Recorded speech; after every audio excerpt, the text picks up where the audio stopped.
When an average religious man wants to put down a woman and tell her, hey, you are worth nothing, they like to say, Eve was the one that was deceived. Adam was not deceived. So women are deceivable beings, and that's why you need to be led by a man. But the thing is that the Bible says that Eve was deceived, but Adam was not deceived. In other words, Eve was not intentionally rebellious. Yes, she broke a rule, she broke a law, but it was not on purpose. Her mind was pure on this matter. But it says Adam was not deceived, which means he was intentionally rebellious, but still decided to blame her when God says, why is it that this happened? Instead of him to say, yes, I chose to do this. This is why I think it's a good idea. He said, no, it is the woman you gave me. So he still blamed the woman that was deceived, right?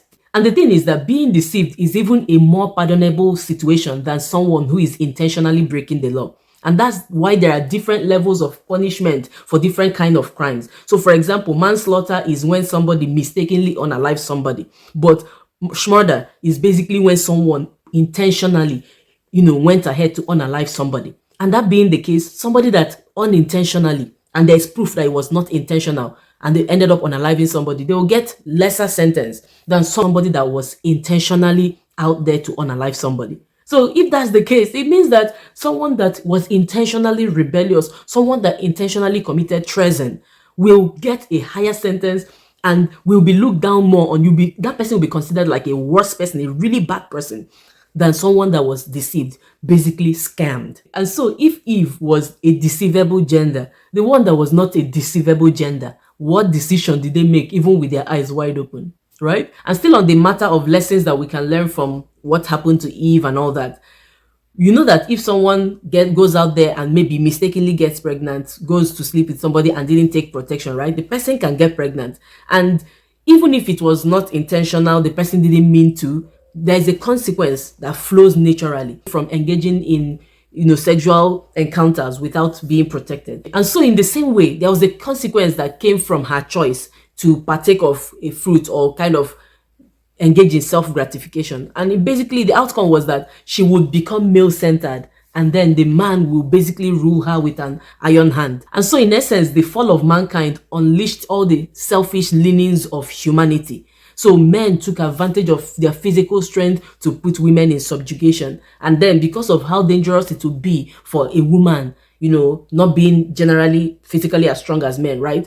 Because of how dangerous it would be for her, the only thing that she could do to survive was to become male-centered, basically to look for a man that she would be under, and that man will fight and everything and make sure that she's okay, right? But unfortunately, male-centeredness only harms women, because whoever you give full control over your life will definitely use it against you. So patriarchy is an outcome of the fall. So my dear ladies, what I want you to understand is that male-centeredness is a dangerous mindset to have.